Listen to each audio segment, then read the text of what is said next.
প্রিয় পঞ্চম শ্রেণীর শিক্ষার্থীরা সবাই কেমন আছো? আশা করি সবাই ভালো আছো, সুস্থ আছো। আমিও ভালো আছি। আর তোমাদেরকে এখন ধর্মরাজিক উচ্চ বিদ্যালয়ের অনলাইন ক্লাসে স্বাগত জানাচ্ছি। আমি সুজয় বড়ুয়া। তোমরা জানো এটা আমাদের ইংলিশ সেকেন্ড পেপারের 9 নাম্বার ক্লাস।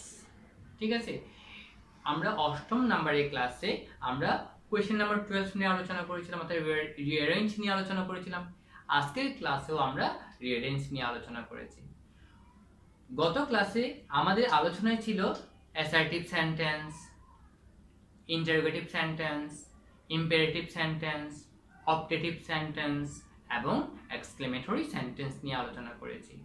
এবং এখানের মধ্যে বলেছিলাম অ্যাসার্টিভ সেন্টেন্স এবং ইন্টারোগেটিভ সেন্টেন্স রিঅ্যারেঞ্জ এর জন্য খুবই গুরুত্বপূর্ণ।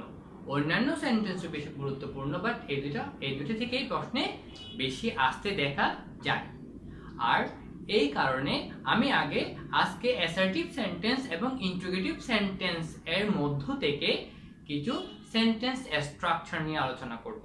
কেননা আমরা যদি আমাদের সেন্টেন্স স্ট্রাকচার সম্পর্কে যদি আমাদের ভালো ধারণা থাকে, তাহলে আমরা সহজেই ওয়ার্ডগুলো বাছাই করে নিয়ে সেন্টেন্স তৈরি করতে পারবো।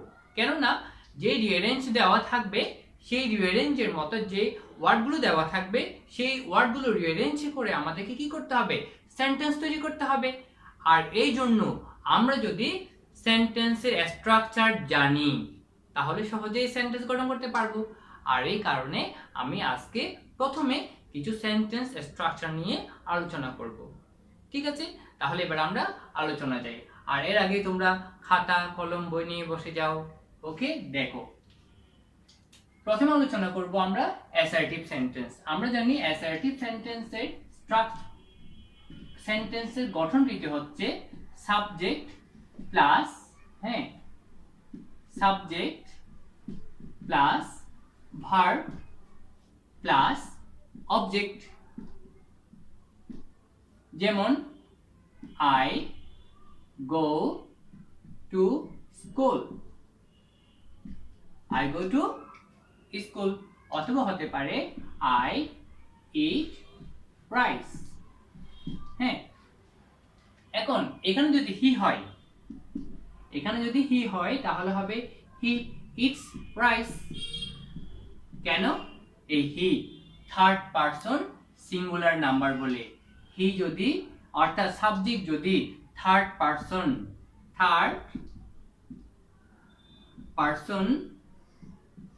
সিঙ্গুলার নাম্বার হয়, থার্ড পারসন সিঙ্গুলার নাম্বার হয়, তবে ভার্ব শেষে এস ভয়েস যোগ করতে হবে। তবে কি করতে হবে? তবে ভার্ব এর শেষে কি করতে হবে? ভার্ব এর শেষে এস বা এস যুক্ত করতে হবে। এটা কিন্তু আমরা আগেই পড়েছিলাম। ঠিক আছে, অর্থাৎ এখানে সাবজেক্ট যদি কি হয়? সাবজেক্ট যদি থার্ড পারসন সিঙ্গুলার নাম্বার হয়, সাবজেক্ট যদি থার্ড পারসন সিঙ্গুলার নাম্বার হয়, তবে এই ভার্ব এর শেষে এস বা ইএস যুক্ত করতে হবে। ওকে, তারপর দেখো এখন এটা তো প্রেজেন্ট টেন্সের ক্ষেত্রে। যদি পাস্ট টেন্স হয় তবে সেক্ষেত্রে হবে ধরো হি এট রাইস, তখন ভার্বের পাস্ট ফর্ম ব্যবহার করতে হবে। তবে এই ক্ষেত্রে পাস্ট টেন্সের ক্ষেত্রে ভার্বের শেষে এস বা ইএস যুক্ত করার প্রয়োজন হবে না। এখন আমরা দেখব এই সেন্টেন্সটি যদি নেগেটিভ হয়, এই সেন্টেন্স যদি কি হয়? নেগেটিভ হয়, তাহলে স্ট্রাকচার কেমন হতে পারে?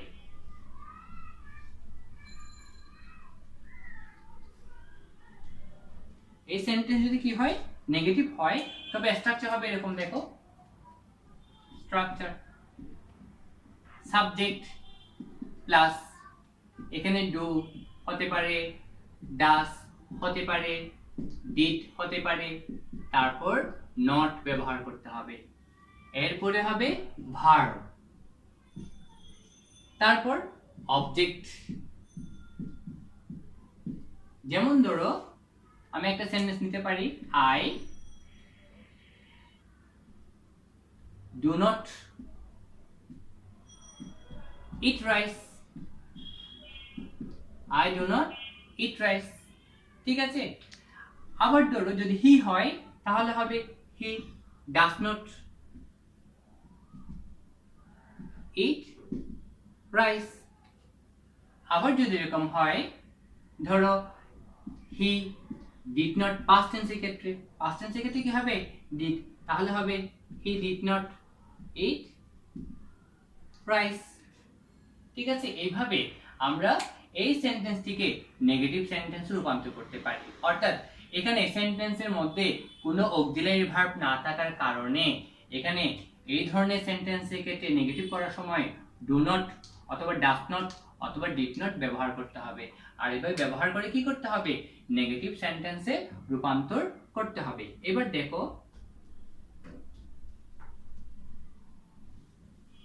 আমরা যদি এখন এই সেন্টেন্সটিকে ইন্টারোগেটিভ করি তাহলে স্ট্রাকচার কি হবে? ইন্টারোগেটিভ করলে স্ট্রাকচার হবে প্রথমে ডু অথবা ডাস অথবা ডিড ব্যবহার করতে হবে, তারপর সাবজেক্ট, তারপর হবে কি সাবজেক্ট, এরপরে হবে ভার্ব প্লাস অবজেক্ট। এবং যেহেতু এটা ইন্টারোগেটিভ সেন্টেন্স, ইন্টারোগেটিভ সেন্টেন্সে অবশ্যই প্রশ্নবোধক চিহ্ন ব্যবহার করতে হবে। অর্থাৎ এই প্রশ্নবোধক চিহ্ন কি করতে হবে, ব্যবহার করতে হবে। এখন আমি যখন এই সেন্টেন্সটিকে ইন্টারোগেটিভ করব, ধরো আই গো টু স্কুল, এটাকে আমি ইন্টারোগেটিভ করি, তাহলে প্রথমে ডো ব্যবহার করব, do I go to school, সবার শেষে প্রশ্নবোধক চিহ্ন। এখন যদি হি হয় তাহলে হবে ডাস হি, অর্থাৎ থার্ড পারসন সিঙ্গুলার নাম্বার হলে ডাস ব্যবহার করতে হবে, ডাস হি গো টু স্কুল। এখন যদি পাস্ট টেন্সে হয় তাহলে ডিড ব্যবহার করতে হবে, তখন হবে did he go to school. এইভাবে কি করতে হবে, এইভাবে সেন্টেন্স তৈরি করতে হবে। এটা হচ্ছে কি অ্যাসার্টিভ সেন্টেন্সের subject plus verb plus object, যেটাকে আমরা বলতে পারি অ্যাফার্মেটিভ সেন্টেন্স, অর্থাৎ হ্যাঁ বোধক বাক্য। কারণ সেন্টেন্স অ্যাসার্টিভ সেন্টেন্স দুই ধরনের হয়, একটা হচ্ছে অ্যাফার্মেটিভ আর একটা হচ্ছে নেগেটিভ। অ্যাফার্মেটিভ অর্থাৎ যখন কোনো কথা যখন আমরা স্বীকার করি, হ্যাঁ আমরা পক্ষে কথা বলি, হ্যাঁ আমরা এটা করেছি, হ্যাঁ বোধক। আবার যদি আমরা অস্বীকার করি বা আমরা তার বিপক্ষে বলি বা না বলি, না এটা আমি করিনি, আমি স্কুলে যাইনি, আমি ভাত খাইনি, এভাবে না বোধক যখন ব্যবহার করব তখন সেটা হবে নেগেটিভ সেন্টেন্স। তাহলে দেখো যখন হা বোধক হবে অর্থাৎ অ্যাফার্মেটিভ হবে তখন সেন্টেন্সের গঠন হবে এটা, আবার যখন না বোধক হবে তখন সেন্টেন্সের গঠন হবে এটা।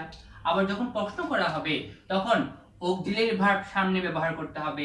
এখানে আমি নট ব্যবহার করেছি তাই অক্সিলারি ভার্ব ব্যবহার করেছি। ঠিক তেমনি ইন্টারোগেটিভ সেন্টেন্স যখন ব্যবহার করব তখন আমাকে কি করতে হবে, অক্সিলারি ভার্ব হিসেবে ডু অথবা ডাস অথবা ডিড ব্যবহার করতে হবে। এখন এই ইন্টারোগেটিভ সেন্টেন্স যদি নেগেটিভ হয় তাহলে কি হবে, তাহলে আমার সেন্টেন্সের স্ট্রাকচার হবে প্রথমে ডু, তারপর ডাস, তারপর ডিড ব্যবহার করতে হবে, ঠিক আছে, এবং তাদের সাথে নট ব্যবহার, অর্থাৎ এভাবে সংক্ষেপে ডিডন্ট, অথবা আমি এভাবে লিখতে পারি, আমি don't,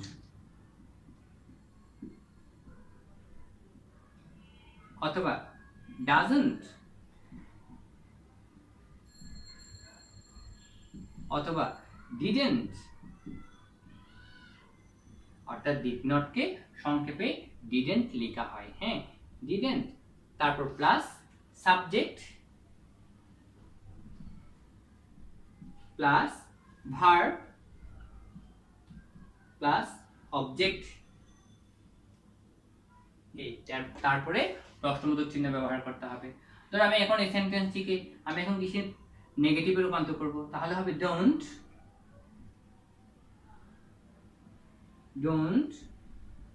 I go to school, তারপর প্রশ্নবোধক চিহ্ন ব্যবহার করলাম। তারপর আমি যদি এখন এখানে যদি থার্ড সাবজেক্ট যদি এই সাবজেক্ট যদি থার্ড পারসন সিঙ্গুলার নাম্বার হয় তবে সেই ক্ষেত্রে আমাকে ব্যবহার করতে হবে ডাজন্ট। তখন হবে doesn't he go to school. এখানে একটা জিনিস লক্ষ্য রাখো, যখন আমরা ডাজ ব্যবহার করেছিলাম তখন এখানে কিন্তু আর গোস ব্যবহার করতে পারবো না, ঠিক আছে? তখন এখানে হবে go. Doesn't he go to school. তারপর ধরো এর পরেরটা আমি এখানে লিখছি ডিডেন্ট। হ্যাঁ, didn't I go to school past টেন্সের ক্ষেত্রে। এটা কোন টেন্সের ক্ষেত্রে? পাস্ট টেন্সের ক্ষেত্রে। এবং শেষে প্রশ্নবোধক চিহ্ন ব্যবহার করতে হবে। এইভাবে হ্যাঁ, যদি তোমার যদি সাবজেক্ট যদি ফার্স্ট পারসন অথবা সেকেন্ড পারসন অথবা থার্ড পারসন বা যে কোনো পারসনের প্লুরাল নাম্বার হয় তবে সেক্ষেত্রে ডোন্ট। শুধুমাত্র থার্ড পারসন সিঙ্গুলার নাম্বার হলেই এখানে ডাজন্ট ব্যবহার করতে হবে। কি ব্যবহার করতে হবে? ডাজন্ট ব্যবহার করতে হবে।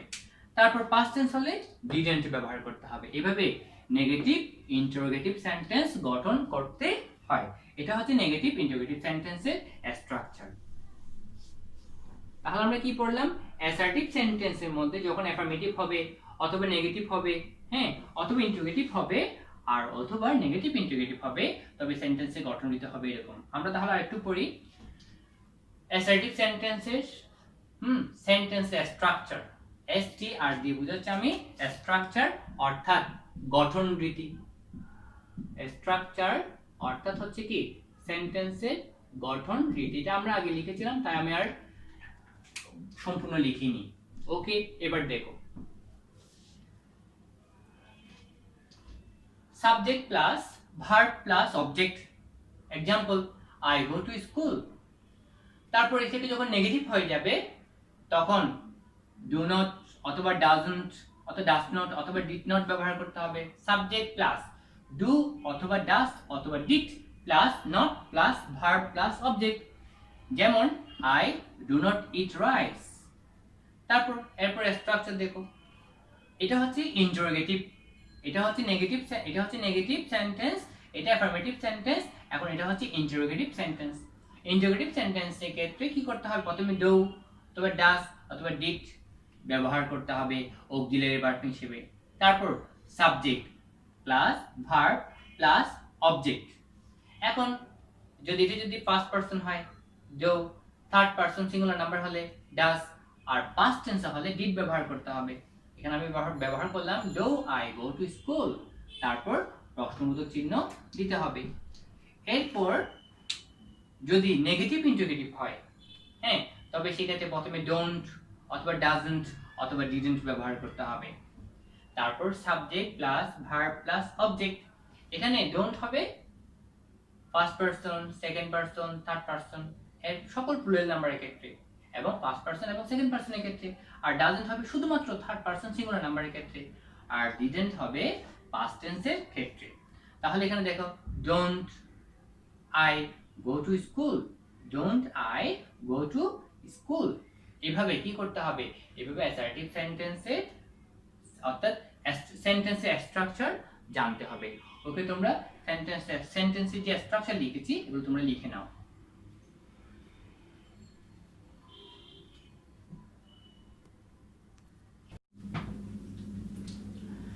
প্রিয় শিক্ষার্থীরা, এতক্ষণ পর্যন্ত আমরা কিছু স্ট্রাকচার দেখলাম। আমাদেরকে অর্থাৎ এই স্ট্রাকচারগুলো কিন্তু খুবই সিম্পল। হ্যাঁ, আমাদেরকে আরো কিছু স্ট্রাকচার শিখতে হবে। আর মনে রাখতে হবে এ পর্যন্ত আমরা যে স্ট্রাকচারগুলো দেখেছি ওগুলো অবশ্যই ভালোভাবে মনে রাখতে হবে। কেন? স্ট্রাকচার জানা থাকলে তোমরা যে কোনো ধরনের সেন্টেন্স সহজেই গঠন করতে পারবে। ঠিক আছে? তাই স্ট্রাকচার অবশ্যই খুবই গুরুত্বপূর্ণ। আর প্র্যাকটিস করার মাধ্যমে তোমরা সহজেই স্ট্রাকচারগুলো মনে রাখতে পারবা। তাহলে এবার আমরা কিছু সেন্টেন্স তৈরি করব। এখানে এলোমেলো কিছু ওয়ার্ড দেওয়া আছে, এই ওয়ার্ডগুলো সাজিয়ে আমরা কয়েকটি সেন্টেন্স তৈরি করব। দেখো, rearrange the words in the appropriate order to make meaningful sentences. কি করতে হবে? আমাকে অর্থপূর্ণ বাক্য তৈরি করতে এখানে যে ওয়ার্ডগুলো দেওয়া আছে এগুলো সঠিকভাবে সাজাতে হবে। ওকে, এবার দেখি প্রথমে went, the, here, said, to। এখানে দেখো আমাকে সাবজেক্টটা খুঁজে বের করতে হবে। when এটা ভার্ব গিয়েছিল, the আর্টিকেল here খরগোশ এটাই হচ্ছে নাউন এবং এটাই সাবজেক্ট হতে পারে। স্লিপ এটাও ভার্ব, টু একটা প্রিপজিশন, তাহলে এখানে here দেখো, আর নাউনের পূর্বেই কিন্তু আর্টিকেল ব্যবহার করা হয়, আর এখানে আর কোথাও নাউন নেই, তাহলে here এর পূর্বেই কিন্তু দাটা ব্যবহার করতে হবে। তাই প্রথমে হবে দা here। এবার আমাকে খুঁজে নিতে হবে ভার্ব, কারণ সাবজেক্ট প্লাস ভার্ব। এখন ভার্ব কোনটা, went হবে না স্লিপ হবে? দেখো went এটা কিন্তু ভার্বের পাস্ট ফর্ম, স্লিপ ভার্বের প্রেজেন্ট ফর্ম। দেখা যাচ্ছে একটা প্রিপজিশন টু আছে, মনে রাখবা টু এর পরে যদি কোনো ভার্ব বসে তার কোনো কি হয় না, তোমার তার শেষে কোনো এস বা ইএস বা আইএনজি বা ওই ভার্বের কোনো পাস্ট ফর্ম হবে না। তাহলে এটা যেহেতু প্রেজেন্ট ফর্মে আছে স্লিপ, হ্যাঁ, তাহলে টু এর পরে এই স্লিপ ওয়ার্ডটা বসাতে হবে। তাহলে এখানে সাবজেক্টের পরে ভার্ব হবে কোনটা, went, the hare went। তারপর বাকি আছে কি to sleep, the hare went to sleep। এই সেন্টেন্স তাহলে কি হলো, দেখো the hare went to sleep, went to sleep। এই এরপরের সেন্টেন্সটা দেখে আমরা বি নাম্বার দেখি। প্রথমে reads 5 in he class। হ্যাঁ, এখানে দেখো প্রথমে সাবজেক্ট খুঁজে বের করতে হবে, reads ভার্ব, 5 এটা একটা সংখ্যার নাম বা adjective, in preposition, he pronoun, class এটা একটা নাউন। তাহলে কোনটা হবে, হি হবে না ক্লাস হবে? এখানে আমাকে ভার্বটা দেখতে হবে, reads সে পড়ে, ক্লাস তো পড়ে না, তাহলে পড়ে কে, সে, হি, তাহলে শুরুতে হবে হি reads। তারপর হি reads কিসে পড়ে, ক্লাস 5, তাহলে ইন ক্লাস 5 কোন ক্লাসে পড়ে, ক্লাস 5 এ পড়ে, ইন ক্লাস 5। শিক্ষার্থীরা দেখো প্রথমে হি ব্যবহার করেছি প্রনাউন সাবজেক্ট হিসেবে, তারপর ভার্ব reads সে পড়ে, এখন প্রশ্ন আসবে কোথায় পড়ে, ক্লাস 5 পড়ে, আর ক্লাস 5 এর মধ্যে এখানে ইন প্রিপজিশন ব্যবহার করতে হবে। তাই হবে হি reads in class 5, সে পঞ্চম শ্রেণীতে পড়ে। বেশ, এরপর সি নাম্বার দেখব, টিচার, উই, আওয়ার, লাভ, এখন কি হতে পারে, টিচার এটা কিন্তু নাউন, উই প্রনাউন, আওয়ার এটাও কিন্তু প্রনাউন, লাভ ভালোবাসা এটা ভার্ব। তাহলে কোনটা হবে, টিচার লাভ না, টিচার যদি লাভ হয় এখানে পারবে সে এস যুক্ত থাকার কথা ছিল, কারণ teacher third person singular number, কিন্তু এখানে এস যুক্ত নেই, তাহলে অবশ্যই টিচার হবে না। উই আমরা, উই লাভ আমরা ভালোবাসি, হ্যাঁ উই লাভ, উই লাভ আমরা ভালোবাসি, উই লাভ কাদেরকে, আওয়ার টিচার আমাদের টিচারকে, তাহলে আওয়ার টিচার। এই তাহলে কি হলো, আর মনে রাখবা প্রত্যেকটা সেন্টেন্সের শেষে অবশ্যই কি ব্যবহার করতে হবে, ফুল স্টপ ব্যবহার করতে হবে, ঠিক আছে? যদি সেটা অ্যাসার্টিভ সেন্টেন্স হয় বা অ্যাফার্মেটিভ সেন্টেন্স হয় সেই ক্ষেত্রে আমাদের কি করতে হবে, সেন্টেন্সের শেষে ফুল স্টপ ব্যবহার করতে হবে। এরপর ডি নাম্বার দেখি, and slept for he hour। তাহলে এখানে আমাকে প্রথমে খুঁজে বের করতে হবে কি, প্রথমে খুঁজে বের করতে হবে নাউন অথবা প্রনাউন, কেন সাবজেক্ট খুঁজে বের, অর্থাৎ সাবজেক্টটা নাউন অথবা প্রনাউন হতে পারে সেই কারণে। তাহলে and article, slept verb, for preposition, he pronoun, hour না, তাহলে he হচ্ছে এখানে কি সাবজেক্ট, তাহলে he verb, slept এই he slept তাহলে সে ঘুমিয়েছিল কতক্ষণ ধরে, an hour 1 ঘন্টা ধরে। তাহলে an hour এর আগে কি ব্যবহার করতে হবে, for 1 ঘন্টা ব্যাপিয়া বা 1 ঘন্টা ধরে, কারণ ব্যাপক সময় বোঝালে ব্যাপক সময়ের পূর্বে for ব্যবহার করতে হয়। 1 ঘন্টা ধরে এটা বিশাল একটা সময়, তাই না? এই 1 ঘন্টা ধরে ঘুমিয়েছিল, এই কারণে যদি কোনো ব্যাপক সময় বোঝায় তাহলে তার পূর্বে for ব্যবহার করতে হয়। সেজন্য an hour এর পূর্বে for ব্যবহার করতে হবে। তাহলে হবে কি he slept for an hour a। তারপর it dark was sky dark। এখানে দেখো প্রথমে dark অন্ধকার, এটা হচ্ছে অ্যাডজেক্টিভ, was ছিল এটা ভার্ব, স্কাই আকাশ, দা তাহলে আকাশ ছিল অন্ধকার, এরকম হতে পারে না? আকাশ ছিল কি অন্ধকার, তাহলে দা কোথায় ব্যবহার করব? আকাশের পূর্বে নাকি ডার্কের পূর্বে? আর আমরা জানি স্কাই এটা হচ্ছে কি নাউন, আর দা বা আর্টিকেল নাউনের পূর্বেই কি করতে হয়? ব্যবহার করতে হয়। তাই দা হবে কিসের আগে? স্কাই এর আগে। তাহলে প্রথমেই হবে দ্য স্কাই, দ্য স্কাই ওয়াজ ছিল কি ছিল? অন্ধকারাচ্ছন্ন, ডার্ক অন্ধকার, দ্য স্কাই ওয়াজ ডার্ক, ব্যাস সেন্টেন্স হয়ে গেল। তারপর দেখো গ্রোস হি ক্রপস, এখানে গ্রোপস কিন্তু ভার্ব, হি প্রনাউন, ক্রপস এটা কিন্তু নাউন শস্য, তাহলে কোনটা হবে? ক্রপস। দেখি গ্রোস হচ্ছে ভার্ব, জন্মায়, তাহলে কে জন্মায়? ক্রপস জন্মায় নাকি সে জন্মায়? তাহলে সে জন্মায় বা সে ফলায়, সে ফলায়, এখানে গ্রোস হচ্ছে ফলানো, তাহলে সে ফলায়, ক্রপসটা নিজে নিজে, অর্থাৎ সেই কাজটি করে কে? এই কাজটি করে, তাহলে হি গ্রোস, হি গ্রোস। তারপর হবে ক্রপস, এই কারণ এই কাজটি করে কে? হি, সেই জন্য এখানে আমাকে হি সাবজেক্ট হিসেবে ব্যবহার করতে হবে। কি হবে? হি গ্রোস ক্রপস। তারপর আমরা জি নাম্বারে দেখি, জিতে বলা হচ্ছে হোম, লাভ, আই, ডিস্ট্রিক্ট, মাই। প্রথমে আমাকে খুঁজে বের করতে হবে সাবজেক্ট, সাবজেক্ট হোম হবে, হোম, লাভ ভালোবাসা না, আই, হ্যাঁ আই, আই লাভ আমি ভালোবাসি, পেয়ে গেছি কিন্তু সাবজেক্ট এবং ভার্ব, আই লাভ আমি ভালোবাসি, আই লাভ কাকে? ডিস্ট্রিক্ট জেলাকে, মাই আমার, দেখো মাই হোম আমার বাড়ি, ডিস্ট্রিক্ট মাই হোম ডিস্ট্রিক্ট আমার নিজের জেলাকে, মাই হোম ডিস্ট্রিক্ট। তাহলে কি হবে? I love my home district আমি আমার নিজের জেলাকে কি করি? ভালোবাসি। তাহলে I love my home district.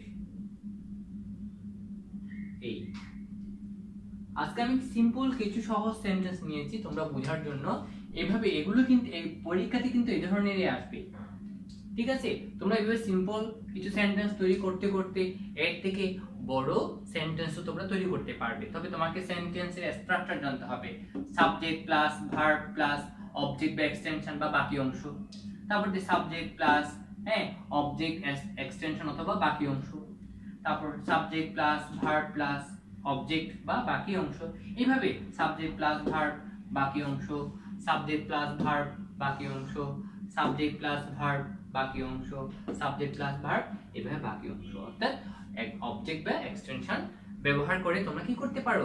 Simple sentence তৈরি করতে পারো। এভাবে তোমরা চাইলে নেগেটিভ যদি নট থাকতো তাহলে তোমরা কিন্তু নেগেটিভ সেন্টেন্সও তৈরি করতে পারতে। আর যখন নট ব্যবহার করবে তখন আমরা কি ব্যবহার করি এই ধরনের সেন্টেন্সের মধ্যে? কখনো ডো, কখনো বা ডাস, কখনো বা ডিড ব্যবহার করার মাধ্যমে আমরা কি তৈরি করি? নেগেটিভ সেন্টেন্স তৈরি করি। আবার ইন্টারোগেটিভ সেন্টেন্স তৈরি করার সময় আমরা কি করি? আমরা ইন্টারোগেটিভ সেন্টেন্সের শুরুতে ডো অথবা ডাস অথবা ডিড ব্যবহার করে থাকি। আর সেটি যদি নেগেটিভ হয় তাহলে ডোন্ট অথবা ডাজন্ট অথবা ডিডন্ট ব্যবহার করার মাধ্যমে বাকি অংশ লিখে আমরা কি তৈরি করি? সেন্টেন্স তৈরি করি। তাহলে আমাদেরকে স্ট্রাকচারটাই ভালোভাবে মনে রাখতে হবে। যদি স্ট্রাকচার আমরা ভালোভাবে মনে রাখতে পারি তাহলে আমরা সহজেই সেন্টেন্স তৈরি করতে পারবো। ওকে, এবার তোমরা এটা লিখে নাও।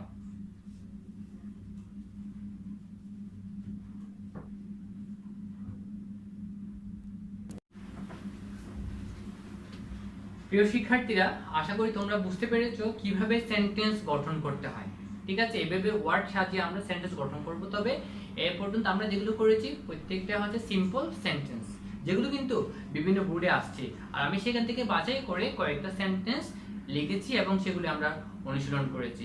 তাহলে এই ধরনের সেন্টেন্সগুলো যদি তোমরা সহজে গঠন করতে পারো, পরীক্ষাতেও অর্থাৎ ফাইনাল পরীক্ষাতেও তোমরা সহজে সেন্টেন্স গঠন করতে পারবে।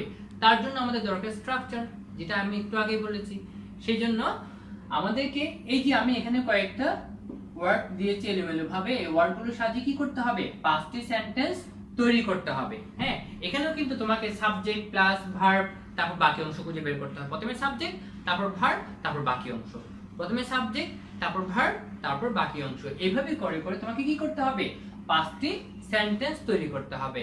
আর শিক্ষার্থীরা, এটাই থাকবে তোমাদের হোমওয়ার্ক। হ্যাঁ, তোমরা এটা হোমওয়ার্ক হিসেবে করে রাখবা। আর তোমরা ভিডিওগুলো বারবার দেখতে থাকবে। আশা করি তোমরা ভিডিওগুলো বারবার দেখলে তোমরা ভালোই বুঝতে পারবে। ঠিক আছে, তাই তোমাদের দরকার মনোযোগ সহকারে ভিডিওগুলো দেখবে, খাতা কলম সামনে রাখবে। যেটা বুঝবে না, তোমার বড় ভাই আছে, বড় বোন আছে, আব্বু আছে, আম্মু আছে, ওদের কাছ থেকে জিজ্ঞেস করে নিবে। আর তাও যদি বুঝতে না পারো, তাহলে তোমাদের গ্রুপ আছে, সেই গ্রুপের মধ্যে তোমরা মেসেজ পাঠিয়ে দিবে, স্যার আমরা এই ব্যাপারটি বুঝতে পারিনি। তাহলে এরপরে ক্লাসে অথবা গ্রুপে হলেও তোমাদেরকে ব্যাপারগুলো বুঝিয়ে দেওয়া হবে। ঠিক আছে, তাহলে সবাই ভালো থাকবে, সুস্থ থাকবে, আর বাসায় আব্বু আম্মুর কথা শুনবে, বেশি বেশি করে পড়ালেখা করবে। সবাই ভালো থাকিও। ঠিক আছে।